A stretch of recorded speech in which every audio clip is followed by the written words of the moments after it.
let's briefly, because today's Bible study is called The Two Women in Revelation. Now, let's briefly go over to Revelations. I'm going to share the screen with you. 12. The woman and the dragon. It says, "And there appeared a great wonder in the heaven, a woman clothed with the sun and the moon under her feet, and upon her head a crown of 12 stars." Verse 2.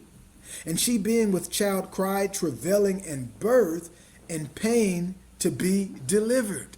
This particular woman was saying she wanted to be delivered. I need us to just really look at the description, how descriptive that is being. It said that what? "And she being with child cried." Now the reason that I'm stating this and showing you this is because when we go into what we call replacement theology or Christian dogma, they tell us that this particular woman is the church. Now, unless you and I have, what I just read was Revelations 12, chapter 12, verses 1 and 2. So this woman cried, right? She was in pain. Now, the scripture tells us that the birthing pains, like, remember how the Most High told Ezra, if you just kind of follow last week's conversation, Ezra was seeing, he said, "Most High, why did you give the one of all of the nations to be dishonored by the many? Why is it that those who don't care nothing about keeping your commandments, who cares nothing about what you feel or your opinions or your thoughts towards us are, but yet we, who you have likened unto your firstborn, are being stampeded and domineered upon by these foreign nations?" Get me now. So verses 3 tells us, look at this, "And there appeared another wonder in heaven, and behold, a great red dragon, having 7 heads and 10 horns and 7 crowns upon his heads," plural, 7 crowns. Now let me get a picture here.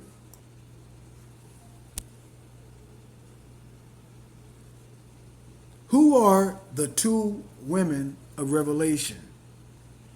And I'm posing this because when you look at to the extent how Satan persecuted, right? When we were reading in Revelations 12, how he persecuted that woman that was with child, ready to devour her son as soon as her son was born.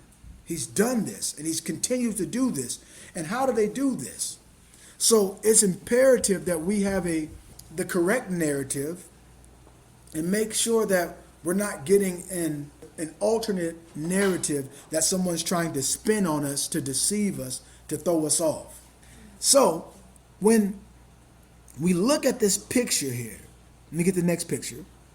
Now we see that it said in Revelations chapter 12, verses 3, "And there appeared another wonder in heaven, and behold, a great red dragon, having 7 heads and 10 horns and 7 crowns upon his head."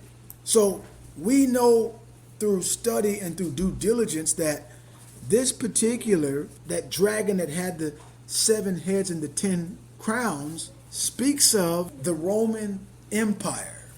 So, but if we take a look at the image that we have before us, it just so happens to be, if we look at on this crown here, let's see, we got 1, 2, 3, 4, 5, 6, 7, 8, 9, 10.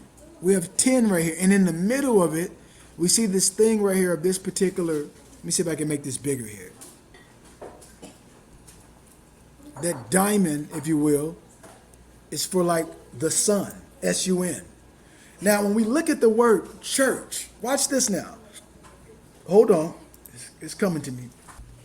So the word church comes from the Anglo-Saxon root word "circe" and stems from the Greek name of the goddess Circe, the daughter of Helios, the Roman sun god adopted from Greek mythology.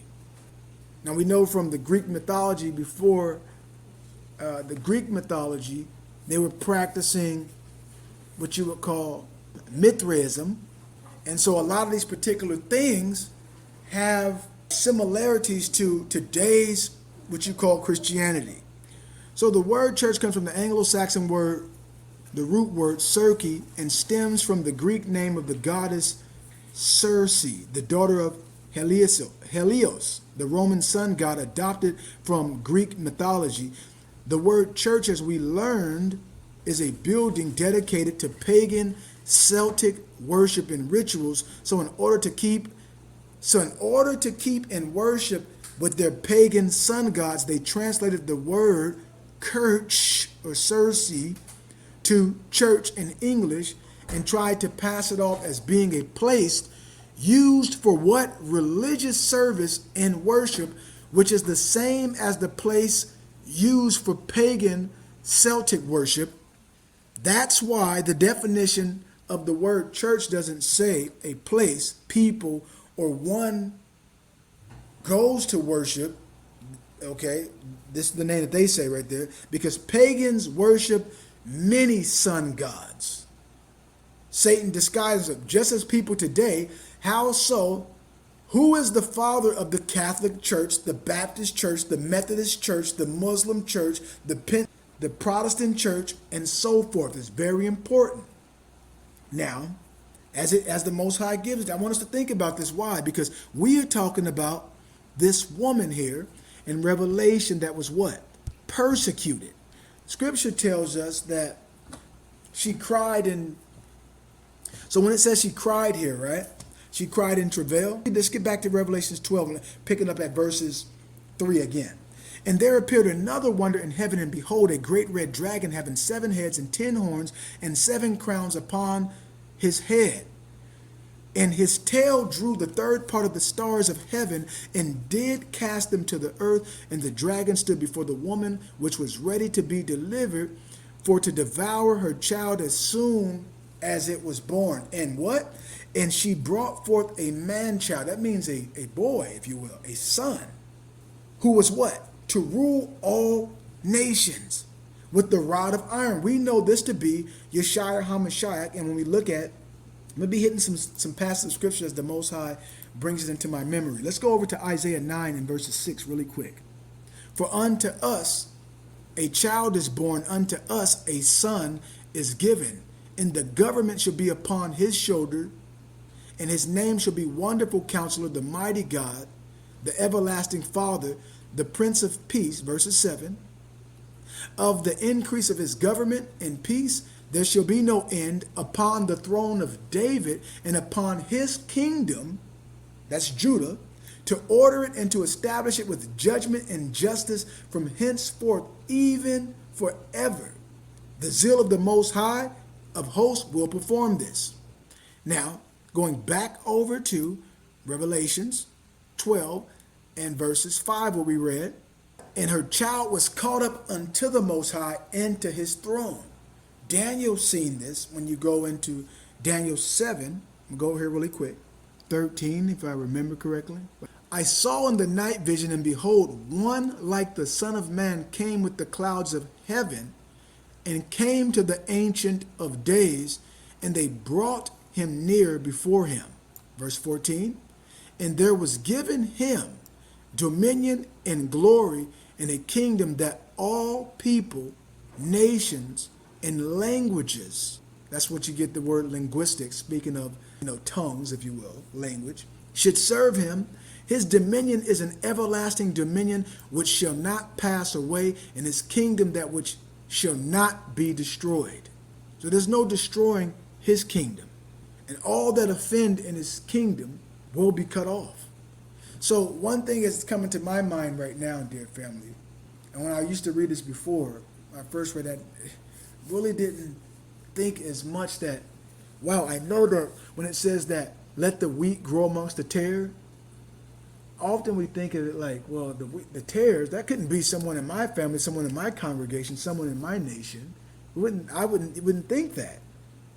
But as I get closer to this walk and I see the decisions and the choices that people are making, it only leaves us to like, I'm not going to leave my salvation to wonder, but it makes me, like I said, it makes me fear for those who are not doing what the Most High said. It makes me concerned for their well-being. But anyhow, getting back on point, sticking to it. When we get back to Revelations 12 and verses 6 now. And the woman fled into the wilderness where she had a place prepared. Listen to this. Prepared of the Most High, that they should feed her 1,260 days. And there's something about this here when we do this math right here. Let's take a look really quick. What happened in 312 AD? On October 28th, 312 AD, Constantine defeated superior forces of his rival Maxentius at the Battle of Milvian Bridge. There's more to this though. What happened in 312 AD in Christianity? Well, if I'm pronouncing this right, Eusebius of Caesarea and other Christian sources record that Constantine experienced a dramatic event in 312 at the Battle of Milvian Bridge, after which Constantine claimed the emperorship in the West and converted, look at this, to Christianity.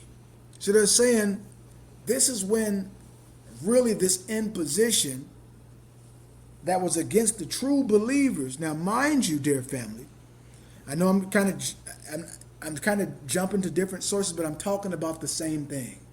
That's what I want us to get, the two women.